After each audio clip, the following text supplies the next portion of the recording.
She saved my life. I keep hearing and reading these words as Black women in particular respond to the recent death of Judith Jamison. She who modeled life and truth-telling and dignity and grace for us on a bodily level.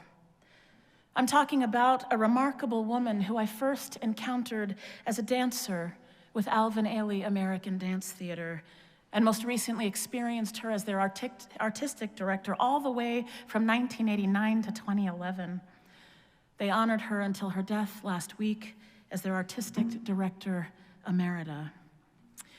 You may know Alvin Ailey American Dance Theater as a renowned company whose mission and legacy centers on uplifting the African American experience while transcending boundaries of race, faith, and nationality.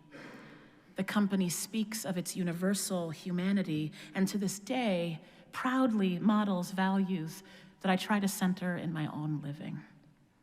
Every time I go to see an Ailey performance, I know my heart is going to break open, that I will be called back into my body, and that the truths of my living will be returned to me. This is a priceless gift that my parents gave me, and I don't know if it was my love of dance or their ability to witness how my heart returned to its rightful rhythm in those seats at City Center. But I saw more Alvin Ailey performances as a child growing up in New York City than just about anything else. In these liminal days, the practice of returning to the truths of my living feels central to what it means to live faithfully in this moment. What's centering you? Woven throughout those earliest years in the audience at City Center for me are the breathtaking performances of Judith Jamison while she herself was still dancing. She danced and moved through the world with a heart broken open, and she told stories of holding fast to pride and possibility through the travesties of injustice and racialized violence and misogyny. Her movements paid tribute to Alvin Ailey's values and prophetic witness, and most of us who were privileged to witness her art found ourselves forever changed by the experience. She became what I now call a living exemplar, one who moves through the world in such a way that the rest of us cannot help but bear witness and engage with the largest questions of life itself that are modeled through her very being. She challenges us without speaking a word. For me, Jamison was a disciple of Black history and Black excellence, and a prophetic witness to the love that held all of that together. I carry her unspoken lessons with me everywhere I go. Now, time and again in my own preaching and lecturing, I hear myself saying that what I most long for in Unitarian Universalism is a deep understanding of discipleship. Now, almost immediately then, I pause and I explain my awareness that for some of us a different word might resonate more effectively, but that new name has not suggested itself to me yet, and I don't really think the semantics of it are the point, right? Somewhere in the intersection between spiritual practice, theological engagement, lived ethics, and daily choices exists a kind of awareness that makes us better Unitarian Universalists over time, right? Better in terms of our communal connections, our faithful living, and an ever-deepening sense of self as part of a larger whole, rather than that semi-competitive individualism that can creep into our everyday norms. Right? Discipleship is often assumed to mean the practice of following just one specific religious leader. Have you heard this definition before? Yep, right, usually to the point of trying to model our actions on their way of life. We see this often in Christian teachings as community members are invited to become Christ-like in their living. And there's virtue in that practice, and yet the idea of discipleship is not limited to the relationship to one master teacher. We can become disciples of larger ideals, such as love or justice choosing to make significant life choices that center and emphasize those values in the world. So discipleship can be as much about being the student of a particular set of teachings as it is following one specific teacher. And that's closer to what I imagine when I think of what a UU discipleship might look like. I dream of a welcoming, non-coercive, invitational way of living that is countercultural to society as it is at the moment, that places ideals such as compassion, mutual aid, justice, and ethical interdependence at the heart of how we make our choices, how we grow in our faith, and what we choose to model to the world. Yeah. This is everyday practice, right? This is not a lofty thing that we kind of imagine on Sunday morning or perform for each other. This is about, yes, what we believe, but it's not just how we answer what we believe. It's how we make recognizable choices in our living. I would like my life to be resonant to those who would be guided by values similar to mine. Right? I would like to remain open to new interpretations of what it means to love as if it matters to people other than myself, right? And for that community to whom it matters to be larger with every passing day. I want to live challenged and inspired by the things we collectively hold most dear in our liberal and liberating tradition. And for me, that lightens the challenging times like these days. Right? It gives me resources to combat despair, and it reminds me that I'm never alone and that by my living, I can make room for someone else to thrive. So how does the Unitarian Universalism of your understanding shape the everyday decisions that you make when you are far from church, when times are hard, and most especially when not a single person is watching? How does it impact the conversations that you have with loved ones or the things that you teach to children? How does it encourage you to stay connected to each other? These are most certainly days when we are helped in answering the calls we're hearing right now, right? To pace ourselves, to follow frontline communities and long-established leaders in the work of justice, to resist those reactionary responses to election results. I can't be the only one, right? The never-ending announcements of incoming national political leaders by having something stable to hold on to. How might our faith, our simple, everyday ways of staying connected to our living tradition, help us to not be buffeted about by the 24-hour news cycle or by messages that I truly believe are intended to drown us in despair? I've been offering a lot of prayers and messages lately, and all through the privilege, and it really is a privilege, of speaking with UUs across the country, I've been held by the wisdom of one of our UUA staff chaplains, the Reverend Victoria Safford. She reminds me of how I wish to move through life as a disciple of love itself. In her upcoming addition to our recent publication, Love at the Center, Unitarian Universalist Theologies, Reverend Safford writes the following: now and here, in this unlikely, perhaps unreplicated, gorgeous world, this shimmering, sorrowing world, we exist together. No scientist, no sorcerer, no sacred text can ever fully tell us why or how it's happened. This existence, whether we ask our whole lives long in the idiom of astrophysics or a child's bedazzled wonder. We are here now, and we all belong, beloved. And therefore my work, however imperfect it may be at the end of the day, my work and my joy is to strive to act accordingly, as if your presence, whoever you are, wherever you are on this earth, in your presence I were in the presence of the holy. I have no other words to describe it, this love that guides us, calls us, heals us, and holds us in its hands. Beloveds, this is a teaching on love that I can hold fast to in difficult times, to strive to act accordingly. Discipleship, being ridiculously courageous in love.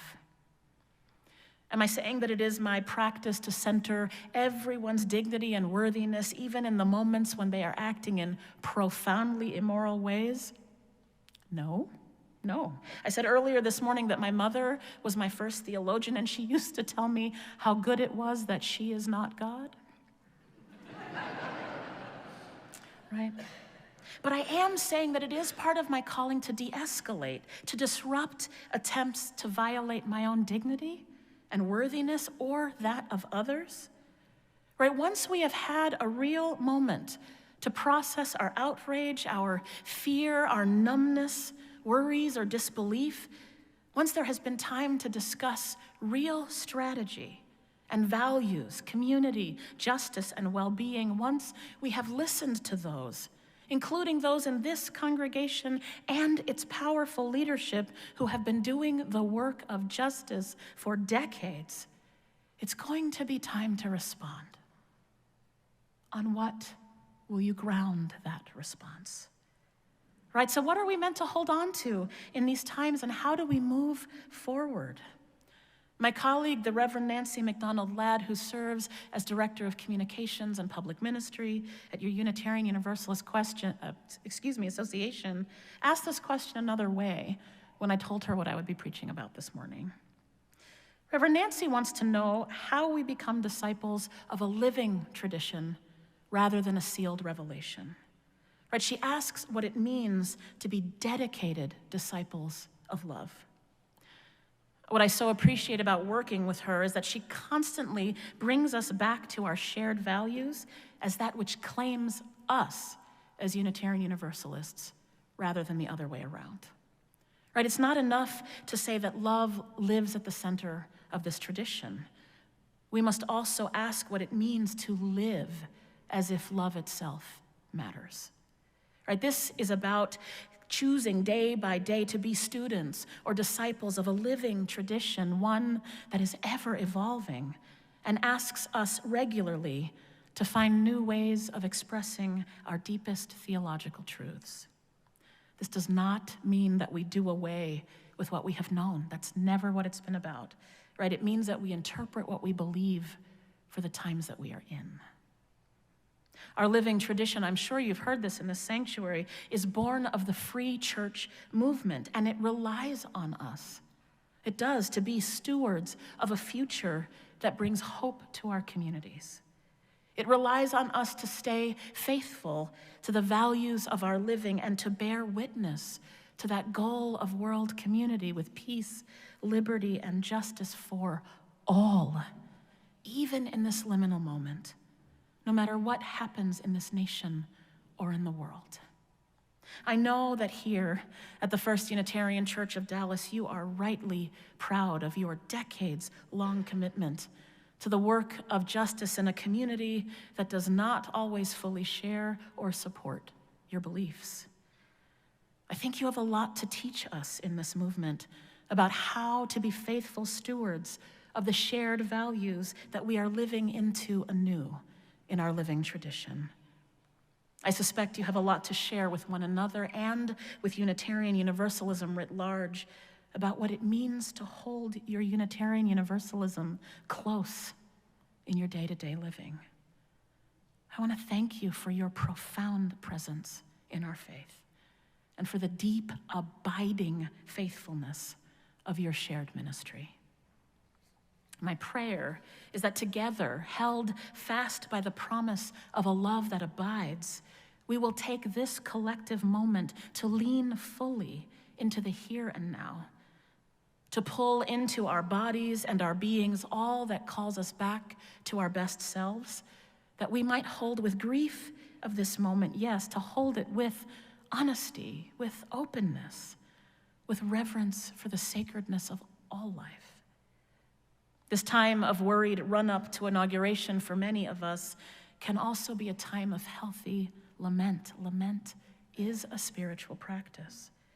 right? And as we hold with gratitude the immense work undertaken by You the Vote, by other ongoing efforts to bring our values to bear on the moral conscience of our nation, may we be helped to also hold with repentance and regret the foundations of misogyny, racism, xenophobia, ableism, cis-sexism, economic exploitation, and white supremacy that continue to place so many lives at risk.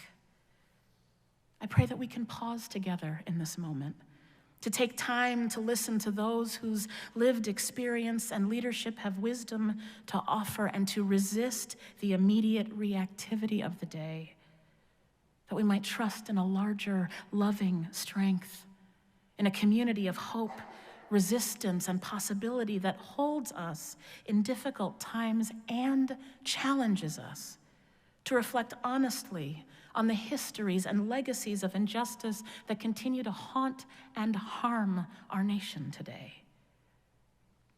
Can we hold those painful legacies together, aware both of the ways that we benefit from them and the ways that we are harmed by them, just for a moment?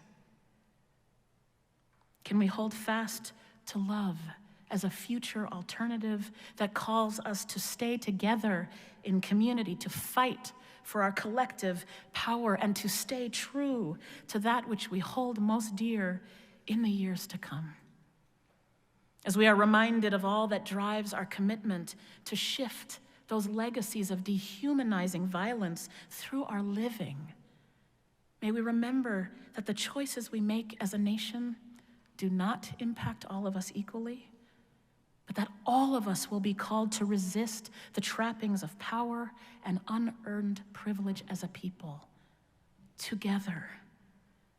There are many who will attempt, who are already calling on us to the work of reconciliation and wholeness without acknowledging those legacies. Are you hearing it already?